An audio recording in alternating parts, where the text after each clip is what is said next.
Hello, Mr. Janz. Hi, Zach. Good morning. Morning. How's your day going so far? So far, a little frustrating. I had trouble finding my iPhone and Oh, no. all the technology I've got in my apartment. So finally, I found it. So here we are. Good. Any plans for the long weekend or just staying? Not much. I have a lunch today, and other than that, no, I don't have much planned for the long weekend. I'm going to try and stay cool. Fortunately, in my apartment, I have a portable air conditioner, so I I sleep comfortably, and that's so important. We're going to have some very warm nights. Oh, my. And I mean, remember, it was a month ago, those really hot days, those summer days? Yes, That was killer, wasn't it? it was. It's going to get quite that hot in the daytimes, but the night times, we're going to have several nights where it's going to be 18 overnight. And so that's a little too warm for me. But as I say, I'm fortunate to have a little portable air conditioner that works very well and that keeps me comfortable. Are you in High River still? No, I'm in Calgary, In Calgary.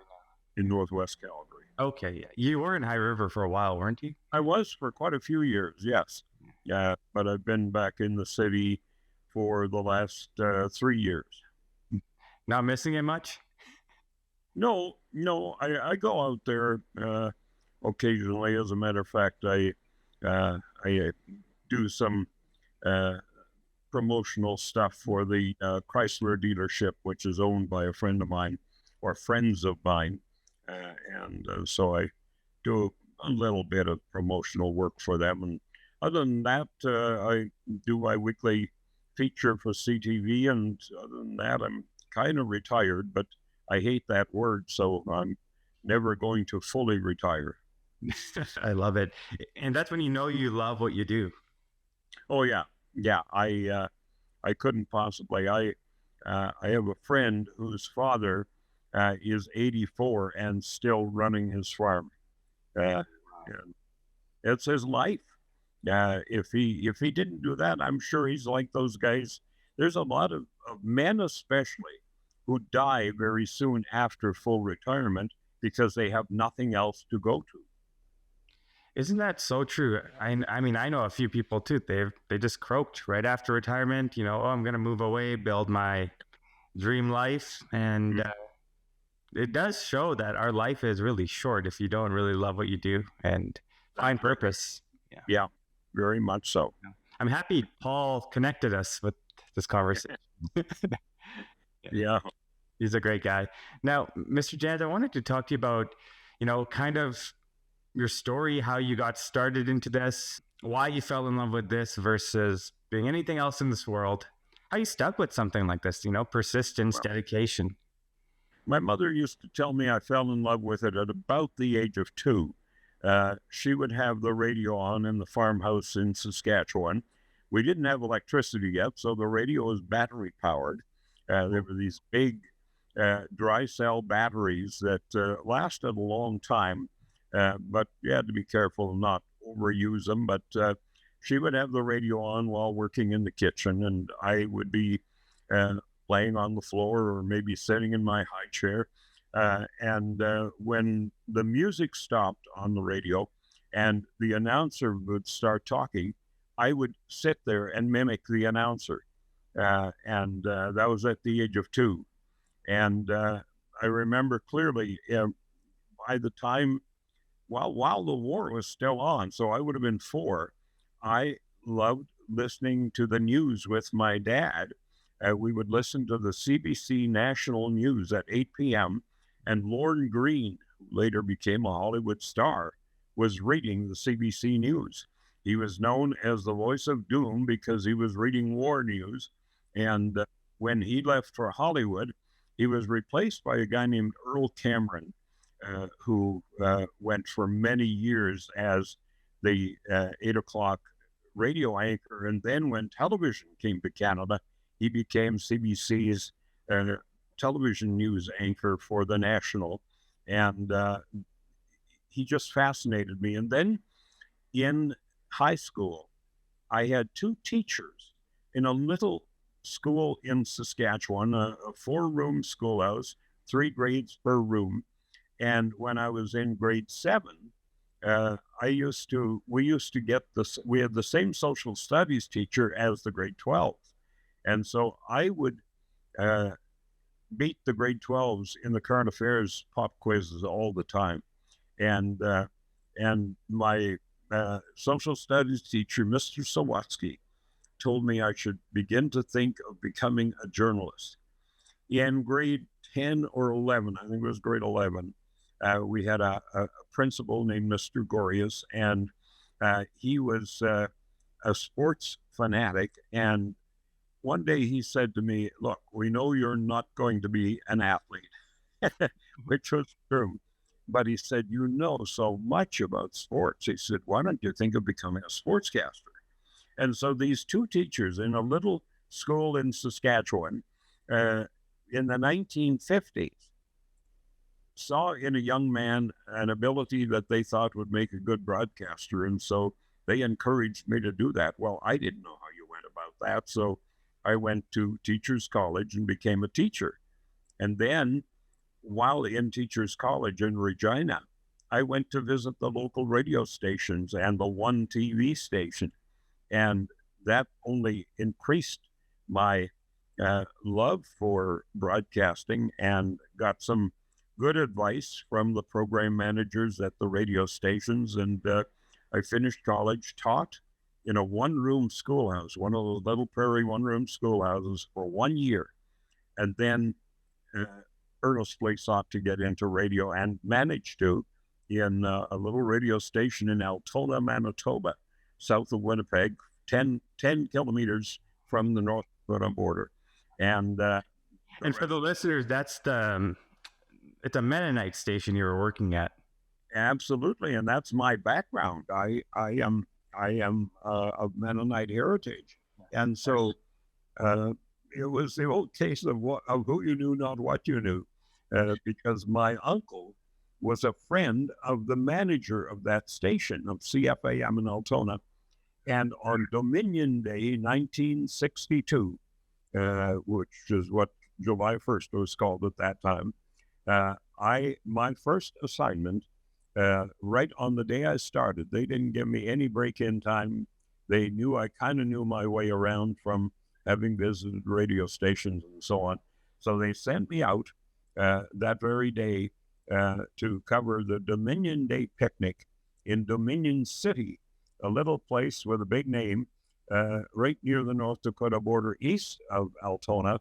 And in fact, a little aside here, when the Red River floods, the first place in Canada to flood is Dominion City.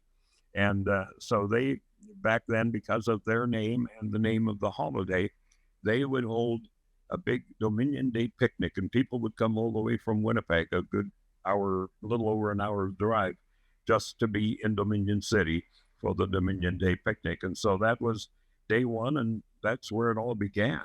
Wow. When you were out there, you wanted to report, actually one of the biggest newses in the world was Marilyn Monroe had passed away. Yes. And we, being a Mennonite station, we did not cover Hollywood, and we did not cover suicides, even among high-profile people. And so on that Sunday morning, I went to work, and the teletype had spewed out a little more paper than normal. And I began to see all these stories about Marilyn Monroe being found dead in a hotel room. And I phoned the manager, Dennis Barkman, and said, Marilyn Monroe's body has been found in a hotel room. She's dead, and they think it's suicide. And he said in this big voice of his that I'll try to emulate, "Well, Darrel, we don't cover Hollywood, and we don't cover suicide. So that's just not, you can't use that story." And So there I was, while all the Winnipeg stations were leading with that and talking about it all the time. I couldn't even use what happened to be the biggest story in the world that day. How did you feel about that? I mean, did you? I was new to the game, and I didn't want to ruffle any feathers. But even then, the budding journalist in me thought, whoa, this is awful. I can't use the biggest story in the world on my newscasts. Because back then, when you were the Sunday morning guy, you did everything. You played some, well, some were tapes, some were big transcription discs, but you played mainly Christian programs, and had some half hours that didn't have anything in them, so you played music, and then you did the news. I remember there was news at 8 o'clock in the morning, at 10 o'clock, and at noon, and there I had to use everything but the biggest story in the world. When you grew up in Main Street, Saskatchewan, or Main Center, yes, which is now a population of, I think, 0, but they still have a museum. They have a lot of your memorabilia up there. Did you know Matt Growing's father, or know of him? No, they left Main Center in 1936, and I was born in 41. So if you do the math, you know what age this year. Anyway, the Groenings homesteaded near my father's homestead. And so everybody in the community knew everybody else. And Mr. Groening, Sr., Homer, by the way, all of the Simpson characters are named after members of Matt Groening's family. He is the founder, the beginner of the Simpsons. And so his dad, Homer, was born on the family homestead in 1917. So in 1936, when he was 19, the family moved to Hillsboro, Kansas. There's a big Mennonite college in Hillsboro called Tabor College. And Mr. Groening Sr., Homer, was, or Homer's dad, rather, sorry. So Matt's grandfather was a trained, educated Mennonite theologian.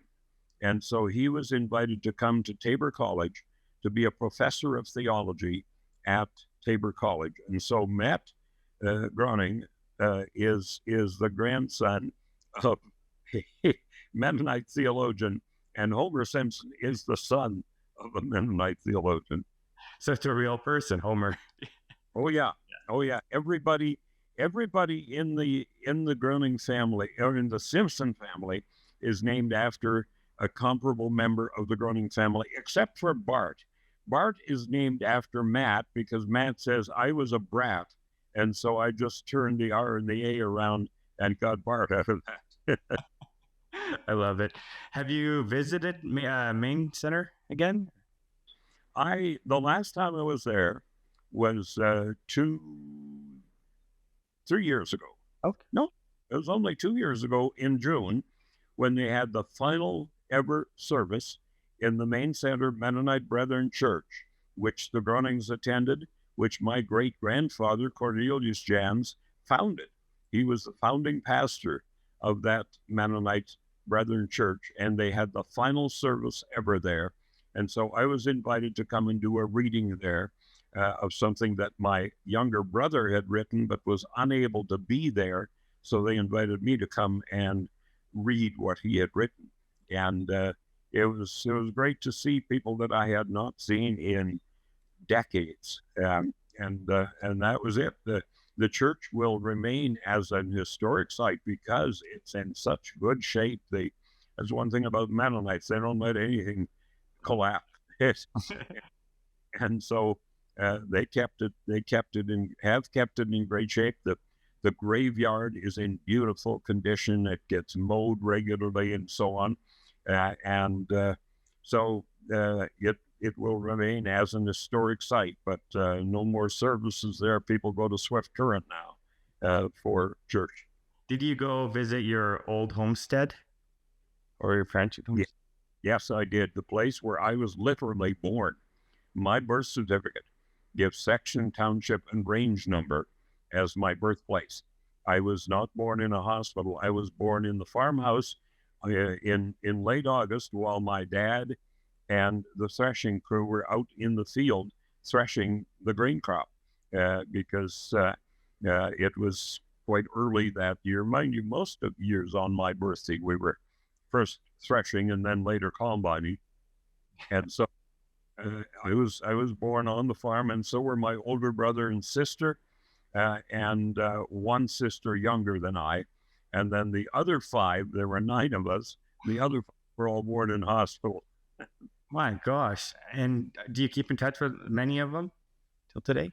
A few. There aren't that many left, but I graduated from high school in the metropolis of Herbert, 1,000 people. And so in 1960, our class graduated. And so last year we had a 60th anniversary reunion, and the only ones who came, by the way, there were 32 grads that year. And of those, we still have 16 of us alive, exactly half. And last year, only 7 of us showed up. Those were the 7 who live in Alberta. And this year, though, we got together again on July 18th to celebrate all of our 80th birthdays. And so this time more came, 10 came this time. And it was wonderful.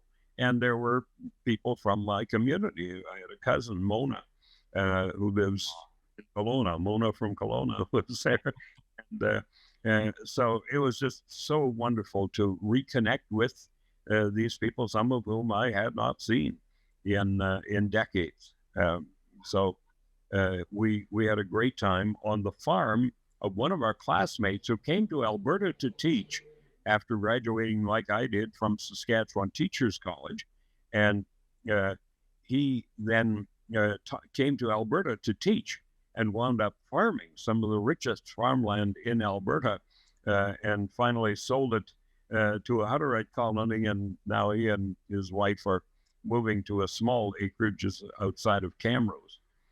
So interesting stories of where people had been. And one of my classmates, Jim Thiessen, was the guy whom the Alberta Department of Education, under the then Education Minister Dave King, hired to computerize Alberta schools.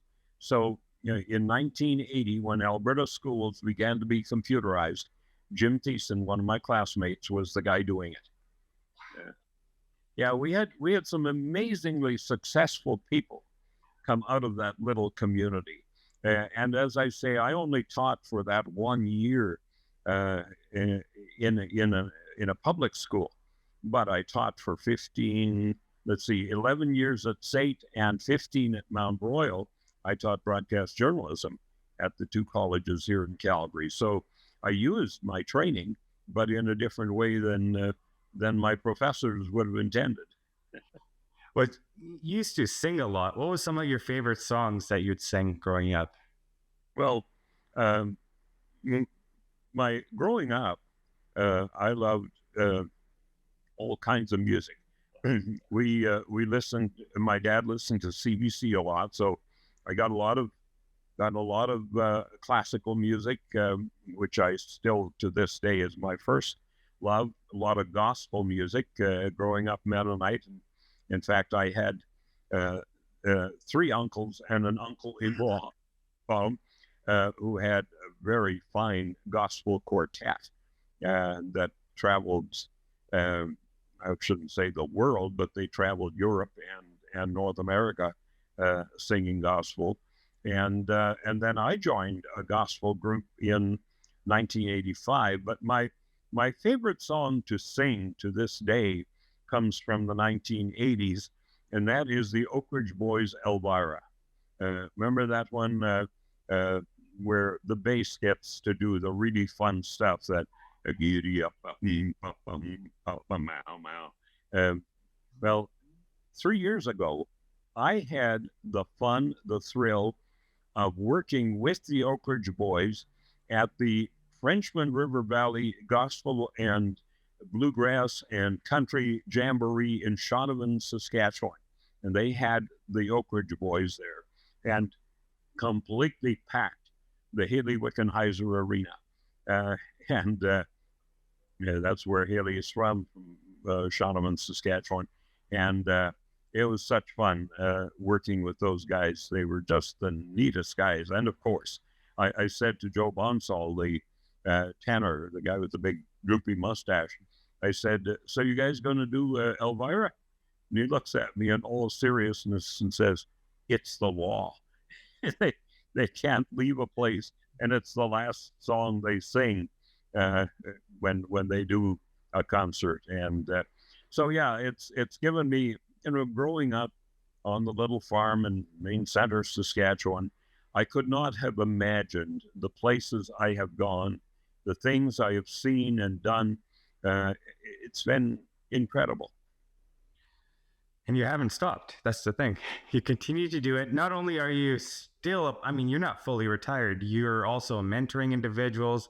You're podcasting. Have you ever said, is there going to be a day I just want to chill out, or is this fun? This is fun for you. This is fun. I'm not going to retire. As I said at the outset, I hate the word retirement, and I have no intention of doing it. I've slowed down, of course, but I still enjoy emceeing events. Don't do near as many as I used to, and of course, the past year and a half, I haven't done any. But I missed that. I've missed doing the events that I have long been associated with at Stampede, and none of those have happened in the last 2 years. Well, the Stampede happened this year, but those events that I used to MC haven't yet. And so we'll see if they come back next year, and if they go a different direction for an MC, or if I still get asked to do it. Has it been challenging mentally to go through this past year and a half for yourself? It has. I miss doing those things. I missed being with people. I love being with people. And so I really enjoy that. And I missed emceeing things like those jamborees. There were several that I was doing regularly, and a whole lot of other stuff. And not doing those things just has left a rather gaping hole. So hopefully some of it will come back, and they won't think, well, he's aged too much while we were shut down. We'll go a different direction. Some will, and that's fine. But I know I have still been asked to do several next year when they resume. One is a wonderful event called Ski for Heart for the Heart and Stroke Foundation. Ski for Heart is my all-time favorite event, and it'll go again next year. And I would recommend anybody watching this podcast to go online to the Heart and Stroke Foundation website and find Ski for Heart for next year. Mm-hmm. Oh, it's a great event, and yeah. Oh yeah, here we go. Next year popping up. Oh, okay. I'll definitely put the link on there, and hopefully we have you there with emceeing or doing something. That'd be exciting. Yeah. As a matter of fact, the last 2 years, my co-MC has been David Gray of the Calgary Eye Opener on CBC, and we work together so well. And when we do the kickoff on the morning of the Ski for Heart, we co-MC that and have a lot of fun. And then we end by singing Wilf Carter's In the Blue Canadian Rockies, because David's a singer too. And he doesn't bring his guitar, but we do it a cappella, and we get the people singing along if they know the song. And so much fun, just so much fun that I just can't imagine not doing these things. When you look at your career, were there certain people that believed in you for you to do what you do today? Was it Ken Ewans? Was it mom and dad? Was it brothers and sisters? Well, for my family out on a Mennonite farm, I was always expected to be the next preacher in the Janz family, because there were plenty of those. That fell to my younger brother. Broadcasting was not on anybody's radar. And then when I announced that I had got a job in Altona, feelings were a bit mixed, but eventually they grew to be quite proud of me. I went. My first television job was in Moose Jaw, where Ken Newens hired me, who of course was the sports director at CFCN, CTV Calgary, for many years, and was responsible for my coming here. He was the one who recommended when Peter Kent left to go to Ottawa with CBC and left CFCN. Ken recommended they go after me. I was working down east at that time. I'd gone to Montreal after stints in Moose Jaw and Saskatoon. I went to CFCF in Montreal and covered major stuff there, like the October crisis of 1970, the FLQ terrorists when they kidnapped a British trade commissioner and kidnapped and murdered a Quebec cabinet minister, and all this stuff, the bombings, the FLQ bombings, and all those things. And I'd often pinch myself and said, how does this happen to a kid from a Mennonite farming community in Saskatchewan called Main Centre? Here I was in what was then the main center of Canada, because at that time, in the late 60s, Montreal was still bigger than Toronto. Toronto passed it, and of course have gone way past it. But mentors who really, really encouraged me, number one would have to be a guy named Roy Curry, who ran CFQC radio in Saskatoon when I worked both radio and television there. And Roy was a graduate of the Lorne Green School of Announcing in Toronto. And he helped me with my on-air work. Les Edwards was the news director there. Les had come home from New York to run the CFQC newsroom. He had been in New York writing for Walter Cronkite and came home to run the newsroom. And he helped me with the journalistic aspect of my work. And so those two men were the first real mentors I had. And then in Montreal, Bert Cannings, who is a legend in the industry, and there's an award named after him that we won a number of times when Barb Higgins and I were co-anchoring the 6 o'clock news. So I got to work with these legends who gave me so much help, such great mentorship. Barb Higgins, I think it was in March of '89 where you guys met. I think it was in the green room, and you guys knew right away, this is it. We're going to be together. Yeah, it was just one of those things. Our eyes met in the mirror because John Cox, the late great makeup man from Calgary, who did a lot of Hollywood makeup and so on, John was doing Barb's face. When I walked in, I came back from Nikiska to do the audition with her because I had our news director, Dale O'Hara, had asked me earlier that week, what are you doing Saturday? I said, I'm skiing at Nikiska. He said, do you mind coming home back for about an hour to do an audition? I said, only if it's with Barb Higgins, because I had seen her on the air in Regina. And so it was her. So I came, and as I walked into that room and our eyes met in the big mirror, there was an instant connection. I can't explain it any other way, just a connection that, of course, translated into 21 and a half absolutely fantastic years, a North American record and likely a world record for an anchor duo, a male-female anchor duo. I think the old all-male anchor duo at NBC of Huntley and Brinkley may have gone a little longer, but we were the longest-running male-female anchor duo. Was it hard to say goodbye to CTV and times are changing? I'm out of here, guys. Well, to say goodbye to the anchor desk wasn't, and I missed it for a while. But now, when I look at what's going on in the world and the changes there have been in the way journalism is done, I left at the right time, and then they let me do this fabulous feature we call Inspired Albertans, where I get to meet such great people And so it's worked out absolutely for the best. No, for sure. I think journalism definitely has changed it. You know, a lot of it to do with the clicks and the views and the clickbaits, and it's probably frustrating for you because before there was work put in, there was actual quality work. Now I mean, things are just moving so fast. Oh, yeah, and social media has changed things so much. Yeah, people get so much information and misinformation from social media. And it makes me furious sometimes that they're taking that over. There are still some really good journalists around, uh, and some of them, quite a few of them here in Calgary.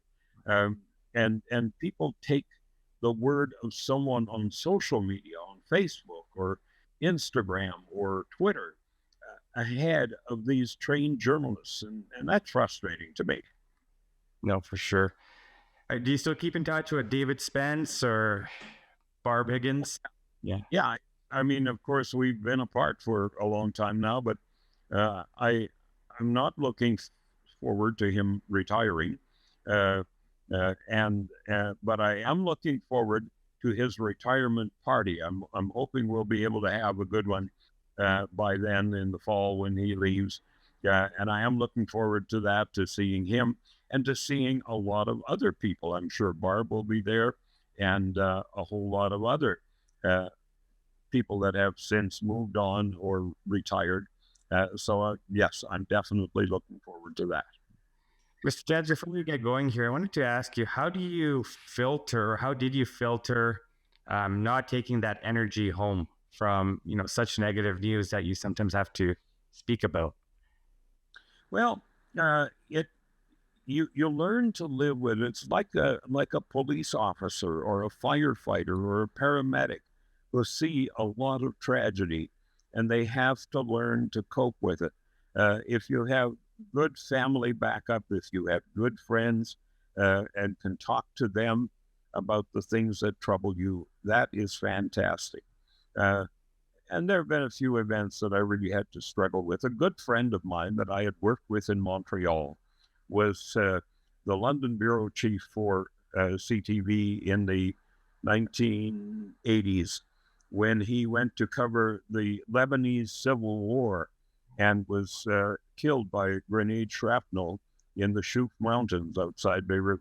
That troubled me. I had a difficult time reading that story, and so did Peter Jennings, because, of course, Peter was Canadian, and he and Clark Todd had also been good friends.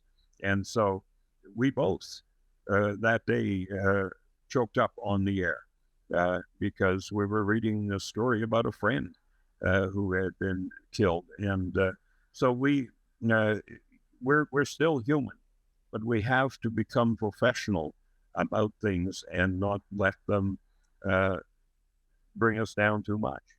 For sure. What was one of the greatest pieces of advice you ever got?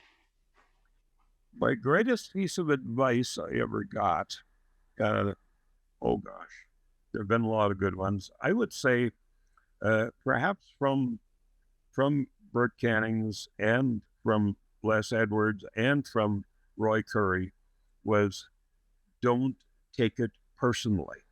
You know, when bad stuff happens, it's not your fault.